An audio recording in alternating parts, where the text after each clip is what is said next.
राधे राधे। राधे राधे महाराज जी। महाराज जी, मैं अपने अतीत को छोड़ नहीं पा रहा हूँ, भले ही वो मुझे तकलीफ देता हो, क्योंकि मैं उससे गहराई से जुड़ा। लोग कहते हैं कि अतीत को भूल जाओ, पर सच्चाई है कि उसे भुलाना आसान नहीं है। मैंने अतीत का भाव क्या है आपका? होना जैसे ब्लड कैंसर भी हुआ था, और फिर उसके बाद मेरे को मतलब ये था कि जो दोनों हैं। अरे भाई, ये शरीर ही नहीं रहेगा, कितने दिन इसे बचा पाओगे? कितने दिन इसे अरे छोड़ो, सब स्वप्न है। वर्तमान को संभालिए, वर्तमान में नवीन चिंतन कीजिए, भगवान के नाम का चिंतन कीजिए। आगामी आपको क्रिया क्या करनी है, कौन सा कर्म करना है, वो कर्म धर्म युक्त है, उन्नति देने वाला है, या अवनति अधर्म युक्त है, ये चिंतन कीजिए। भगवान के नाम का चिंतन कीजिए। भूत का चिंतन क्या? नहीं, वो मेरे को तकलीफ नहीं देता, मतलब वहां से तो ये है कि मैं मजबूत। समय वर्तमान का गया कि नहीं? वर्तमान का समय भूत में गया कि नहीं? आप विचार करो, हमारा जो वर्तमान का मिनट है, वर्तमान का सेकंड है, वो भूत के चिंतन में जा रहा। भूत तो बीत गया है, भूत तो बीत चुका है, और उसके बीते हुए में वर्तमान को हम खो रहे हैं, तो हमारी मूर्खता है कि नहीं? इतना कीमती समय है, जिसने समय को कीमती समझा वही महान हो जाता है, और जो समय को कीमती नहीं समझा वही अधम हो जाता है। आज हमारा समाज समय को नहीं देख रहा है, व्यर्थ में समय को नष्ट कर रहा है। हमारा ये सेकंड व्यर्थ क्यों जाए? राधा, हम चिंतन करेंगे आगामी कर्म का, हम चिंतन करेंगे वो धर्म का, हम चिंतन करेंगे नाम का। भूत बीते हुए का हम क्या चिंतन? हमें अब क्या करना है? ये चिंतन करेंगे नाम जप करते हुए। बीत गया तो बीत गया, उसके लिए क्या चिंतन करना है?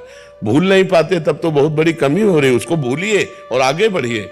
अगर आप सही माने में अतीत का चिंतन करने वाले, तो मां के गर्भ में कितना कष्ट हुआ आपको याद है?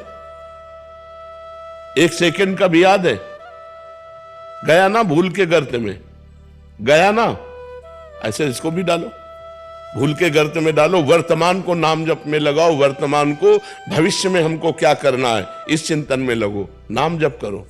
और एक चीज और थी, जैसे मतलब वस्तु हो गई या फिर इंसान हो गया, पूरा देने के बाद ना मतलब ऐसा रहता है कि छोड़ने का मन नहीं करता। किसी वस्तु या इंसान को अपनी तरफ से पूरा दे दिया, मतलब हर उसके चाहे वो दोस्ती हो या फिर बाद में फिर उसको यहाँ सच्चाई नहीं है। यहाँ ना कोई सच्चा दोस्त है, ना यहाँ कोई सच्चा पति है, ना यहाँ कोई सच्ची पत्नी है, ना यहाँ कोई सच्चा पुत्र है। भगवान ही रोल कर रहे हैं, और सब जाएंगे यहाँ से अपने अपने समय में। अपने समय में सब जाएंगे। हमको झूठा रोल करना है, पत्नी से पति का रोल करना है, पुत्र से पिता का रोल करना है, मित्र से मित्र का रोल करना है, लेकिन किसी से कुछ रोल नहीं। कबीरा खड़ा बाजार में, सबसे पूछे खैर, ना काहू से दोस्ती ना काहू से बैर। ऐसे चला जाता है व्यवहार। हम ऐसे ही करेंगे दोस्ती वाला, हाथ मिला के, लेकिन कोई दोस्त नहीं। हमारे भगवान के सिवा कोई नहीं। तब तो निपट पाओगे, नहीं तो अभी पहले उसमें बैच में कह रही थी कि हमसे उसने प्यार किया, फिर कहा कि हम ब्याह करेंगे, फिर हमारे साथ गलत संबंध किया, फिर उसने छोड़ दिया, मैं उसे भूल नहीं पाती हूँ। ऐसे शरीर के साथ विचार करवा लिया, ऐसे गंदी बातें में उतर गई।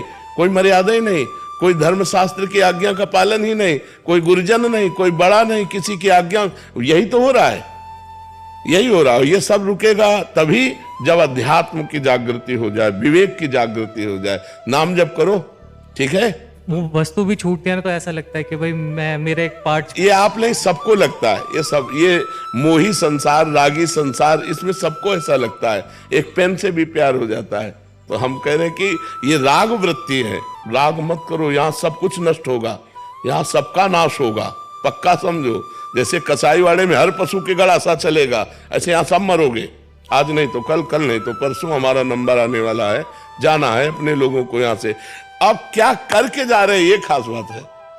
जाना तो सबको है, क्या करके जा रहे? नाम भगवान का जप लो, भजन कर लो, अध्यात्मवान बनो, परोपकार कर लो, दूसरों को सुख पहुंचा लो। यही तुम्हारे साथ जाएगा, यही मनुष्यता है। और यहाँ तो देख लो, हाहाकार मचा हुआ है। कैसी राक्षसी वृत्ति बढ़ती चली जा रही है। तो बिना अध्यात्म के ये पशुता, ये राक्षसी वृत्ति नहीं जाती। इसलिए सब लोग अध्यात्मवान बनो। कोई मांस मत खाओ, शराब मत पियो, पराई माताओं बहनों की तरफ गंदी दृष्टि मत रखो, जुआ मत खेलो, चाहे वो गेम में हो चाहे प्रगट में हो, और नाम जप करो, परोपकार करो, तुम्हारा जीवन मंगल में हो जाएगा।